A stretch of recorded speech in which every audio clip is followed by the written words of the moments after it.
All right. Hello and welcome Hello. to the Creative Impostor Live.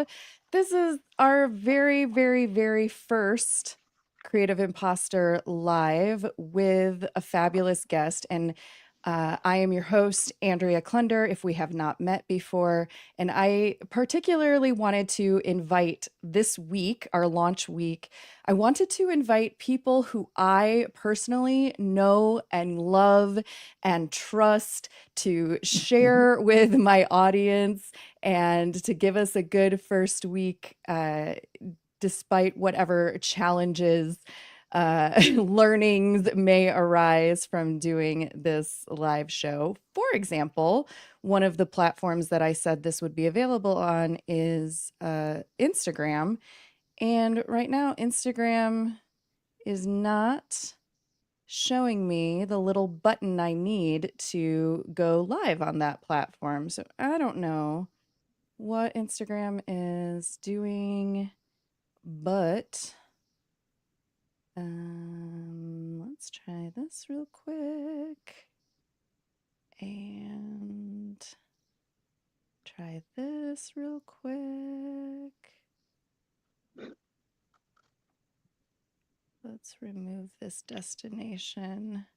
Learning curves, learning curves. Yes, yes. We got to embrace them, I guess. I guess. Save.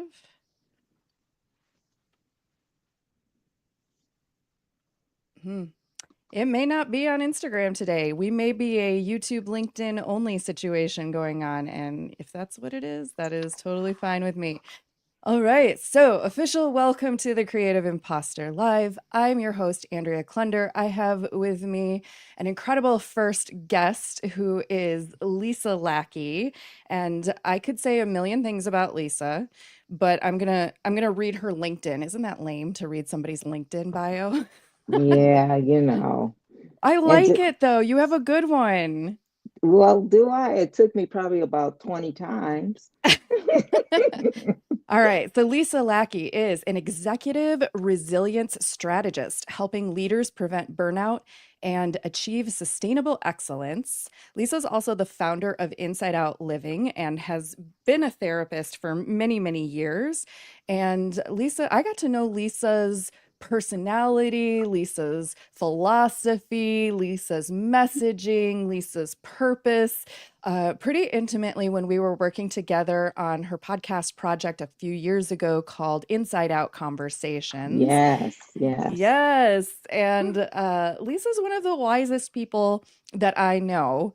And I thought that it would be great to bring you on, Lisa, to talk about this theme that has come up in my life called creativity and media as resistance. And a little backstory for the listeners, viewers, audience members. What do we call them when we're doing a combination of video and audio formats? A little backstory is that as a creative individual, as a media producer, as a podcaster, this year's election was not favorable in alignment with my values and what I think is important in the world. And I got hit pretty hard with a case of overwhelm, defeat, hopelessness, despair. My body started to get heavy. Everyone was like talking about, oh, well, we have to mobilize and we have to resist and we have to do this and this. And I just really felt like doing nothing for a very long period of time. And I was in a therapy session and talking about this. In fact, this is the whole reason why I signed up for a new round of therapy sessions. And I, she was encouraging me. She said, well, you're a creative person. Are you creating anything for yourself right now? And I was thinking, creating something for myself. I mean, who has the time or the energy to create something for themselves right now? That's so selfish, or that's so like we have to, like, the world is on fire. How can I like take a pottery class or something. Like it just Mhm. felt so counterintuitive to what I felt like if I'm going to do anything, what I should be doing is not necessarily focusing on doing something creative for myself. And she said, well, the powers that be in a opposition to the world that we want to create, they want you to feel that way. They want you to feel numb. They want you to feel defeated. They want you to feel like doing nothing. Because if you're doing nothing, you're not standing in their way. And so she was like, what if exercising your creativity, nourishing yourself creatively, what if that is part of the resistance? Because the more that you can nourish yourself creatively, the more that you're filling yourself up to be able to take those actions that will matter in your community. And I was like, ding, ding, ding, I have an Mhm. idea. Mhm. And that brings us here to this moment. And so, when I hear resistance, Lisa, my first thought is like, strong action, fight, go, protest, resist, grit your teeth and dig in. And I'm curious for you, when you hear resistance, like what does that bring up for you? What does that mean for you? So, as a woman, as a Black woman, as a woman in her 60s, as someone born in this United States, um, what comes up for me when I hear that word is exhaustion. Um, what also comes up for me in terms of creatively is how do I use nurturing myself as resistance? And so those things for me are, you know what? At this stage in my life, just like we were talking about before, no more protests for me. I love the people that are doing that. But that's not how I choose to resist anymore. I also realize that my work is bringing women, helping women to come back home to themselves and learning that every battle is not ours. And even the battles that are ours need to be fought from a completely different place. And for me, that's meant more meditation, that's meant more journaling, that's meant connecting more with women that I find community with. It's taking care of myself. And how would we connect the dots, when you say taking care of yourself and being in community with women, how do we connect that to making some kind of change or creating or manifesting or envisioning the world that we want to exist within when there's all these fights to be had? Mm-hmm. Mm-hmm. How do those two things relate? Well, for me, it's realizing that if I'm not taking care of myself from the inside out and I'm not with other, for me, women that are wanting to be on that same path, then I have nothing to give. And then I'm going in all different directions, which I have for a lot of years. And I don't have time to listen and to return to myself and look at what is it that I can offer that nourishes both me and those that I'm offering to. It means not working harder than the people that I am in relationship with. It means saying no and sticking with it. It means little bitty things.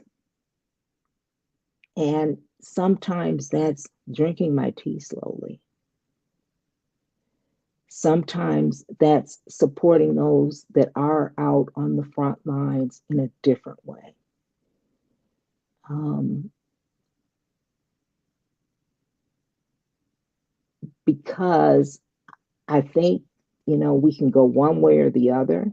We can go into high pace, fight, flight kind of mode, or we usually think there's just two speeds, and that's collapse, faint, fall dead. And what I'm learning to do is, how do I not so much create balance, but create that internal safety? Things are happening, but I don't want to be tossed and turned around. I need to have a solid place to stand. Um, and when I do feel like I'm bending, having people around me that can help me to be accountable. And it's doing things with my hands. I mean, I wouldn't call myself an artist. I would call myself very creative. And so I make things. I paint, I color, I make little booklets for friends that are encouraging, things that make a difference where people feel seen and heard and identified and not lost in the shuffle of life. I want to talk a little bit more about this idea of helping people to feel seen and heard, because I know one of the organizing questions that I had around this series is, how do we all support each other in whatever work that we're doing? Some of us are out there protesting in the Mm-hmm. streets. Some of us Mm-hmm. are making phone calls to government representatives. Some of us are doing letter writing campaigns. Some of us are Mm-hmm. volunteering. Some of us are donating money. Some of us are working in nonprofit or activist organizations. And some of us are just trying to manage our own well-being in our own home, in our own household, and you know do what it is we need to do to take care of ourselves and our families. So this idea of supporting each other when a lot of us are already feeling depleted, how do we go about providing that support for the other people in our community who are doing the good work when we ourselves may be dealing with low energy or um, our own challenges? Mm-hmm. And so, one of the ways that I have found to be extremely helpful, and this has been going on since COVID for me, is creating circles, circles of women mostly, and creating a place where we can just come and again return to ourselves over and over, because it's like we lose pieces of ourselves and we don't even know it until one day you feel completely out of sorts and you don't know what happened. And the thing that you're upset about is not really the thing that you're upset about. It's all the things before that you just kept pushing through. And so a lot of times, these circles um, are where I will share my experience with whatever the topic is. And I will bring music, I will bring some form of meditation or mindfulness to the group. And I will bring a structure, even if it's online, that allows people to feel community. And so there's interaction. There's interactions with the larger groups. There's interactions with um, smaller groups. And one of the things that has been really important for me is um, Sawubana, which is a greeting. And that greeting means, I see you. And it's not just like, I see that outfit you have on, or, the way you're wearing your hair, but it's almost like, I am seeing you through my heart. I'm seeing you through my soul. And what I'm seeing in you is not just everything that's good, but all the stuff that makes you you. And in that seeing, what's transformative is I see me and I feel courageous enough to see me in ways that alone and outside of community and outside of safe circle that may be a little bit more difficult. And when we see each other, it's not just that we feel noticed and not ignored, but we feel alive. We feel a connection. And circles bring connection. And as human beings, we're wired for connection. And we're living in a world that is so disconnected. Mm. And at times so scary that disconnection feels like the right answer. And it's completely contrary to who we are as humans.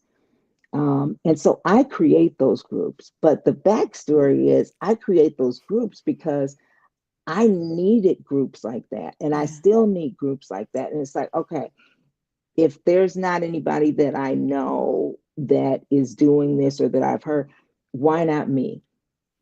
Why not me? And we have one coming up. It's called The Second Knowing, and it's for women in their 40s through their 60s. And things happen, and we're not the same as we were in our 20s, 30s, 40s, 50s for some of us. And so there is a lot of the first knowing is about, I should do this, I or feel I am there a lot. yes, yes, yes. And then feeling guilty or second guessing if you even think about arguing with the shoulds, right? And so the second knowing is, who am I? And why am I here now? And what has all of my experience taught me so that I can start to narrow in and do one or two things instead of trying to do everything. And I have to tell you, I mean, it's not easy for me. I'm always having to say, okay, Lisa, narrow in, narrow in. You stop recreating it over and over and over. And it's when I can step away and be in that kind of community and step away and be in those personal practices, my hearing is so much clearer. And my thinking is less congested. And most of my life, my thinking has been like the Dan Ryan during rush hour traffic. And for those who do not live in Chicago or travel through Chicago, it is a very congested, very busy main expressway through the city. So Yes, it's that stereotype of yes, Chicago driving. yes, yes, yes, exactly. And so I just think that when we are able to learn how to regulate ourselves internally, um, I mean, it sounds drastic, but it's true. I mean, we'll live longer, we'll be in better relationship with ourselves and with others. And our minds get to expand and create in ways that we may have long forgotten about or thought that that ship had sailed. Um, so I don't know if that, Yeah, I like thinking of this idea of a circle because I think originally the question stemmed from how do we lend support and give support to others when we are feeling depleted. And I like the circle notion because it's not a it's not a give take, it's more of like a circuit of energy Yes. that sort of goes around, and so it's not a back and forth. It has a different energetic quality to it, Yes. where there is no energy being taken or depleted. It's being That's put right. back into the circle. And also thinking about how there is a tendency when you're feeling overwhelmed, when you're feeling exhausted, to want to disconnect, to want to say, the only thing I have energy for right now is laying on the couch and watching Netflix for 8 hours Yes. or something. Yes. Yeah. And sometimes that's the best choice. Sometimes, not Yes. always. Not always, but sometimes that's the best choice. And so I think, yeah, knowing that you do have a support structure, that can be really helpful, because when it's just like, oh, we'll call a friend and get support, or, something, sometimes that unstructured notion is a little bit harder to engage with. But having, this is the group, I know that we are all here for a certain intention. This is the time that we meet. This is the way in which we meet. I think sometimes that structure can help us. Do you have any ideas around why that is, that sometimes having those, um, not, I don't want to say formal, but those intentional communities or structured communities can be a really important piece in our total support toolkit? Mhm. So I think even more so because what's predictable today is that everything is unpredictable. And what we knew literally yesterday as norm could change by this afternoon. And I think that that the circle itself, like you were talking about, what that represents, and the structure is, it represents safety, it represents trust, it represents consistency, it represents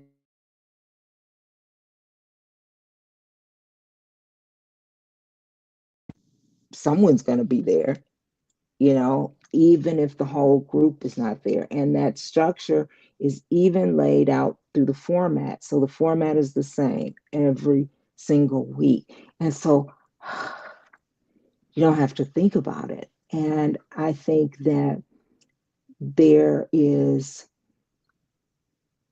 so much that we have to overthink that you can kind of come in with your shoulders down, expecting to exhale.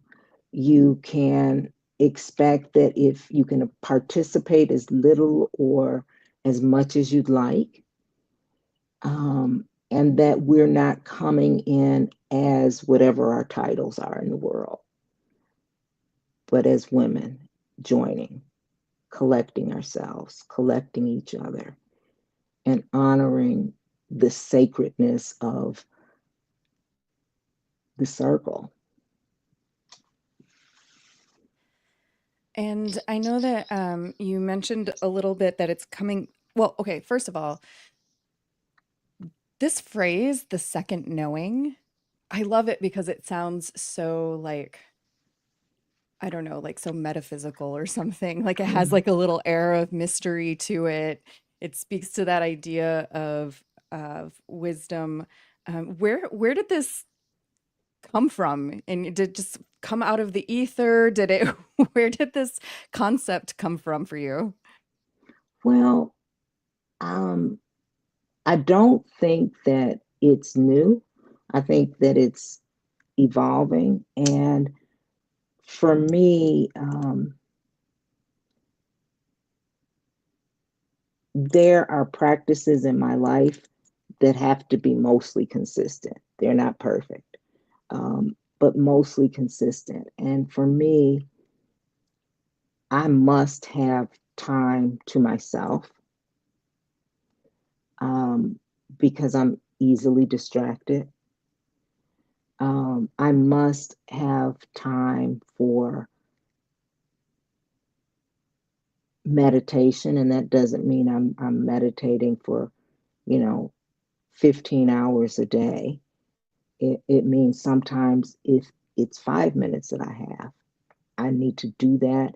And what does that look like for me? It can look different ways. I could be walking and watching my and counting my steps. I could be listening to some gentle music. I can be focusing on all the wonderful Black women that have come before me and the ancestors and their power and their wisdom and their majesty.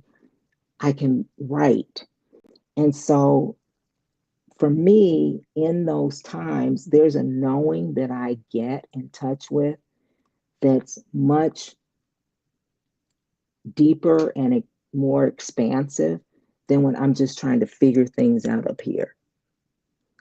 And so for me, that second knowing is I learn to use what has been given to me: intuition, insight, the wisdom that others have passed on to me.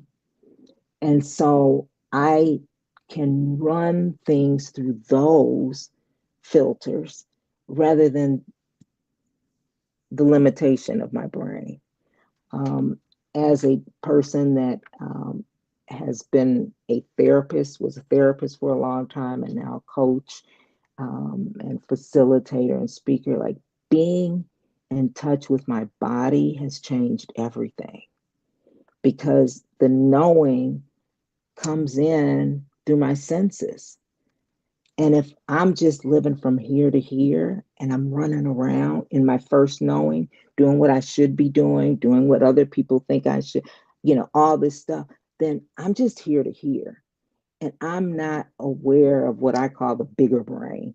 And that's, our body, our gut, our intuition. And so for me, that's why it's a second knowing. And I think that when women get into their 40s, 50s, 60s, and beyond, you learn more about yourself and you take an assessment of what has worked and what hasn't worked and what has not worked that I kept trying to make work. And so there's a humility that comes with I need to surrender a lot of the things that I think I know and be open for newness. Even what I think that I do well, and narrowing it down. If you're like me and like many of us, there's more than one thing we do well. And what's going to make the most impact um, for legacy kind of change. And a couple of details. When does this round of the second knowing begin, and how do people learn more or sign up? So the second knowing begins on June 26th. It's a Thursday evening, and we will go for 6 Thursdays. We'll be skipping July 3rd, and it is a 90-minute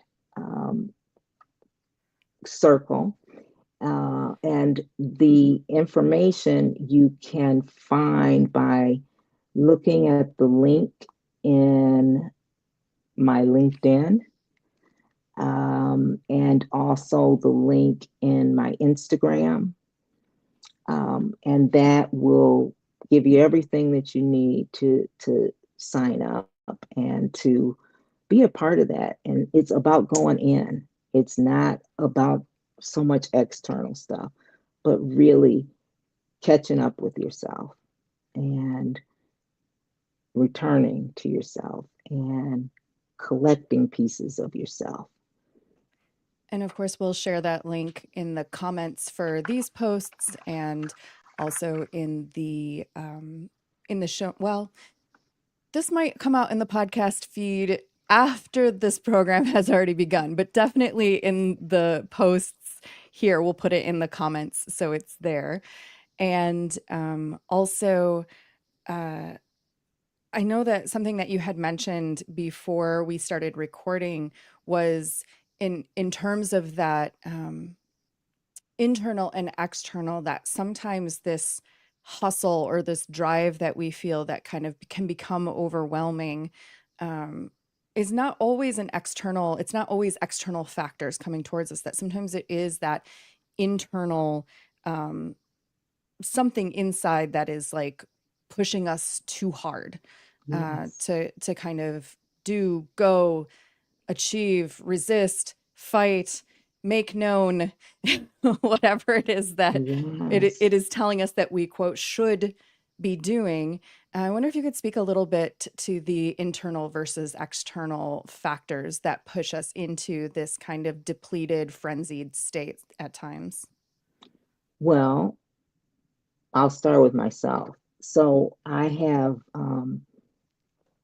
these opportunities that some people have and some people don't. And one of those opportunities for me is that I'm a late stage diagnosed ADHD woman. And it's kind of interesting because the way that I found out is that a lot of my clients were presenting with symptoms that were ADHD. And they're professional, successful people, and they're these things. And so I was referring them to this book. Last name of the author is Hallowell, and I was referring them to this book. And this particular day, and I remember it like it was yesterday, I thought, wait a minute, I should read that book. I had only read like, maybe a couple pages through each chapter. Okay, so there's a clue.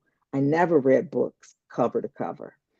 And once I realized what was happening for me, and then I, went and had it checked out, it opened the door for me of why there's always a new idea and why there's a mind that just keeps going and going and going from the time I open my eyes. And so I think that first, so those are some internal things. So somebody else doesn't have ADHD, may have busy mind or negative thought patterns or these kinds of things. And so before I would try to control it and fix it. And what I realized for myself is those things about me are true. And I have to accept them. And I have to give myself room so that that's not impacting me as much in these other areas of my life. So, what does that look like? Well, I know that the best times for me is preparing, that waiting to the last minute for me is going to be grueling. I'll get through it and maybe even in a great way, but it's not taking care of myself. When I understand and accept these different parts of me, I know that it doesn't make me better or worse or not enough or this, that, all these things. I just know that it's my responsibility to work and to try to put as many systems in place as often as I can to quiet that internal. So the meditation, the writing, um, things like that. And so there's so many things that are going on internally, and we are being bombarded with information all the time and triggers and all kinds of things. And I believe that the only way that that can shift a little bit is if we find those spaces. I feel like I'm saying the same thing. Find those spaces over and over to be quiet and to be in community. I mean, it's good that you're saying them over and over again because we need to hear them. I've it used to be that the marketing expertise was that someone needs to see a message like 7 times before they're ready to take an action. And now I think it has actually shifted. People are, experts are saying like it's like 7 to 15 times before somebody will, because we have so much overload and we're so distracted and there's Oh so my much coming gosh. that now it's not enough to hear it once. It's not enough to hear it 7 times. You have to hear it like 15 times. Oh my gosh. And then that message, that external message, is competing with those internal messages, and it's a collision. I'm telling you, these are not things like, I don't ever want to give the impression that I am on the other side of this. This is a daily practice. And it's one that, again, I think that if we can call it well being, that if we're not tending to that, our lives, the quality of our lives is less and less. Um, for we're living shorter and shorter periods of time that we can even remember. It's like, what happened earlier? I don't know, because I've gone on, to the next thing, and I haven't. So I think that your therapist was really wise in saying, okay, this is exactly what this group wants, is to get you distracted to the point where you're either running like crazy or where you're just almost flatline. And there's so much gaslighting. And what we're also doing a lot of lately is questioning ourselves. Like, wait a minute, didn't I just hear that? Wait a minute, didn't I just see that? And so giving attention and slowing and connecting is what I think will not just get us through this, but have us become more. Do you think, I mean, you've seen a lot, you've lived a lot, you've been through a lot, you've done a lot, achieved a lot, experienced a lot throughout your lifetime. Um, do you think that we are collectively, as a society, as a nation, as people, as a species, as a civilization, do you think that we're still on a path of like moving forward and bettering ourselves and improving? Or do you think that we are, in fact, sliding backwards? So that's a big I question. know it's a huge question. It's a big question. I feel like,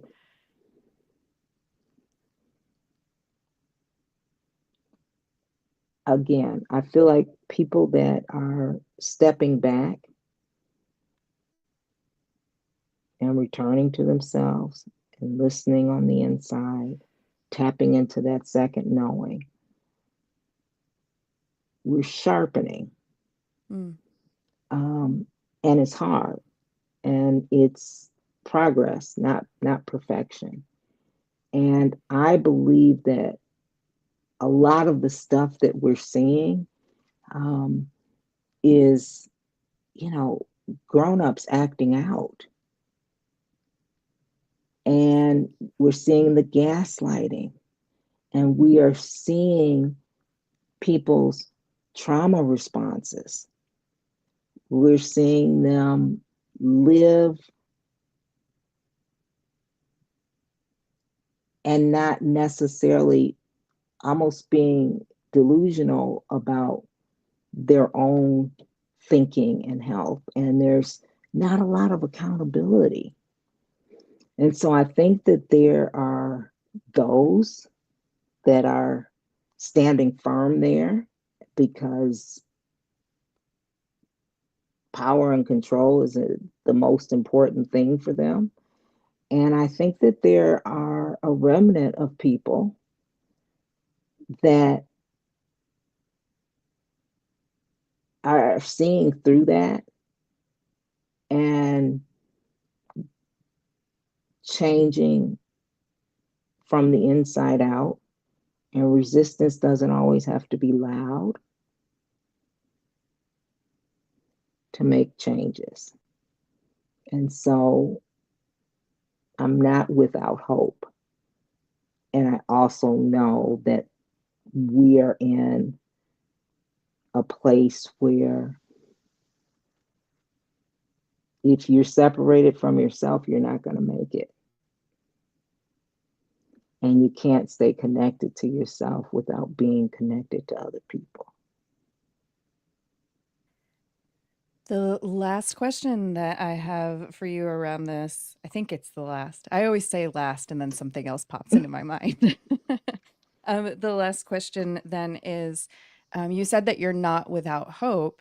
So, but it can be hard to keep Mm-hmm. going. It can be hard to keep sharpening. It can be hard to stay focused and keep that hope and keep that faith going that we are, improving and moving forward, and all is not lost in this moment.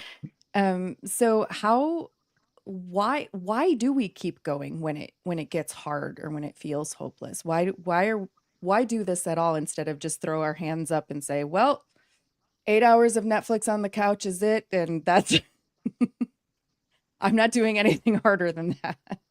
You're right. And I think, kind of in our pre-conversation, I was touching on that a little bit. And so, unfortunately, um, for my people, there's always been a measure of hard, a hard that others didn't have to experience. And that's in variations, right? And so getting through hard is not unusual.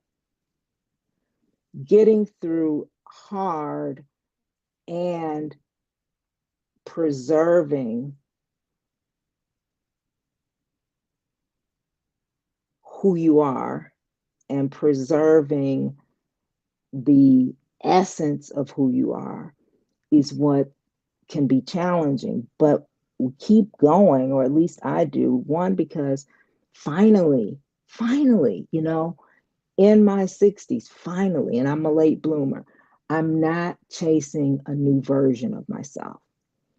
And when I find myself doing it, I have enough accountability around me, my husband, my friend, and say, what are you doing? What are you doing? And busyness and hustling, I believe, is a symptom of trauma. And so slowing down and walking through this for me is if I can return to the parts of me that I've left behind, then I can also support others in doing the same. I feel like um, getting through the hard is not pushing hard as much as it is listening and leaning into what is my body saying? What is this ache speaking to me about? What is this fear reminding me of? It's listening. And I think that that also teaches me that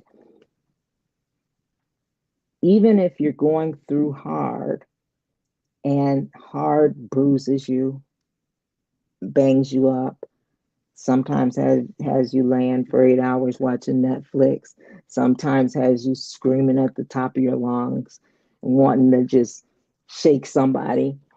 I think that with that second knowing, those no longer become an evidence of failure or not succeeding, but they become, what do I want to say, like a doorway through what's hard. Um, and so it's, and this might be controversial, but for me, I believe, for me, other people have other things. For me, I can't do this without trusting in something greater than myself. I'm limited. That's been proven. And that doesn't mean I'm just casually sitting by and trusting that everything, it's, here's what my part is, and it's so different than what it's ever been like before. Yeah, I think that's one of the things that gets in the way sometimes is you think, well, some of these problems that we're facing and some of these challenges and obstacles, they feel so big and overwhelming. And like, what am I going to do that is going to make one, dent of a difference in some of these spaces? And it's very easy to get caught up in that and think, well, if I cannot personally change this or that or affect this or that, then what is the point in trying? And I think sometimes having that, whatever that faith is, can come can come in and sort of support, um, that feeling of being sort of powerless. If you can kind of like say, no, I am a piece of something bigger. I am not just me by Yes, myself trying to roll this boulder up this mountain. yes, And I may not see everybody else who's also working on it too all the time, yes, but it's not yes, just me. yes. I mean, like that for me, and I don't always get to see it all the way through, whether it was when I was providing therapy or now in my coaching, is that if I'm working with one person or a group of people or an organization and their life is shifting, not based on me, but based on me sharing things that have been helpful for many people and walking people through a process, then guess what? That's going to make a change in their family. That's going to make a change in the organization. That's going to hopefully make at some point such a significant change that whatever that pattern has been that hasn't been working, that next generation has a clearer path. Hmm. And it's, I mean, it's so cool because every now and then I'll have clients I haven't seen in years and they'll call me because I've had the same phone number forever. And they'll just say, hey, just was thinking about you and I wanted to share this, that, and the other. And it's like, wow. And so, one connection, because we're all connected, whether we act like it or not, whether we want to be or not, one connection has to make another connection, at least one more. And so I used to think, big was in, and if it wasn't big, then, go big or go home. And I don't think I'm made for that. I think the shifts that I've been able to help people make are groups at a time, small audiences at a time, individuals at a time, families at a time. And it's a ripple, just like it's a ripple when we're impacting people in ways that are harmful. This has been a flyby conversation. I told you it was going to go by really fast, even though we were talking about slowing down. Yes. Yeah. But you know why? I think because, again, we don't have a lot of spaces where we're talking about this. A lot of Mm, times we're talking about it in our heads to ourselves, yeah. or we say, oh gosh, they probably don't want to hear this again. And so we need that. We need that. I need your insight. We need each other's insight. who would have imagined, you know, this podcast series as resistance? How creative is that? Yay. Yay. That's right. That's right.